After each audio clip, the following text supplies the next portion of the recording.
સુરત શહેરમાં ₹50,46,46,000ના bogus billing કૌભાંડમાં ભાવનગરથી હાર્દિક રમેશભાઈ ગુડિયાની ઇકોસેલે ધરપકડ કરી વધુ તપાસ હાથ ધરી છે। હાલ બોગસ બિલિંગ કૌભાંડના બનાવમાં સતત વધારો નોંધાયો છે। ખોટા દસ્તાવેજ બનાવી પેઢી ઊભી કરી બોગસ જીએસટીના આધારે ફ્રોડ કરી રહ્યા છે। તેવી જ રીતે સુરતમાં ફરી એકવાર બોગસ બિલિંગ કૌભાંડની ફરિયાદ આર્થિક ગુના નિવારણ શાખામાં થોડા સમય પહેલા નોંધાઈ હતી। ₹50,46,46,000ના બોગસ બિલિંગ કૌભાંડમાં ભાવનગરથી હાર્દિક રમેશભાઈ ગુડિયાની ઇકોસેલે ધરપકડ કરી વધુ તપાસ હાથ ધરી છે।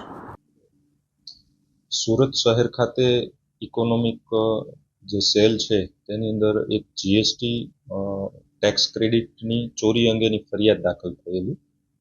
જે ફરિયાદની અંદર ફરિયાદીના જે જીએસટી એકાઉન્ટની અંદર ટેક્સ ક્રેડિટ જમા થયેલી હતી લગભગ 50 લાખ આસપાસ, તેની ચોરી કરી અને નુકસાન કરેલું એ બાબતની ફરિયાદ મળેલી। જે તપાસ અમો કરતા હોય જેમાં મહેરબાન પોલીસ કમિશનર શ્રી અનુપમ ગેહલોત સાહેબ દ્વારા સતત માર્ગદર્શન હેઠળ સદર ગુનો ડિટેક્ટ કરેલ છે અને ભાવનગરની અંદર રહેતો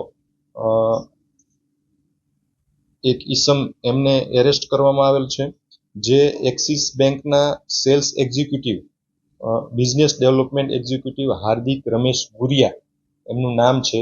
તેમનો રોલ આની અંદર જોઈએ તો પરિલ ટેક્સ અને લીલા ટ્રેડિંગ આ બે બોગસ બેંક એકાઉન્ટો ખોલાવ્યા અને એકાઉન્ટ હોલ્ડરોને વીમો ઉતારવો છે એવું ખોટી રીતનું માર્ગદર્શન આપી અને અભણ વ્યક્તિઓના આવા બોગસ એકાઉન્ટો ખોલ્યા અને એકાઉન્ટોની અંદર અન્ય ત્રાહિત વ્યક્તિઓના મોબાઈલ નંબરો એડ કરવામાં આવ્યા અને જે બેંકની પાસબુક, ચેકબુક, એટીએમ બુક આ બધી વસ્તુઓ અન્ય વ્યક્તિઓને આપવામાં આવેલ છે।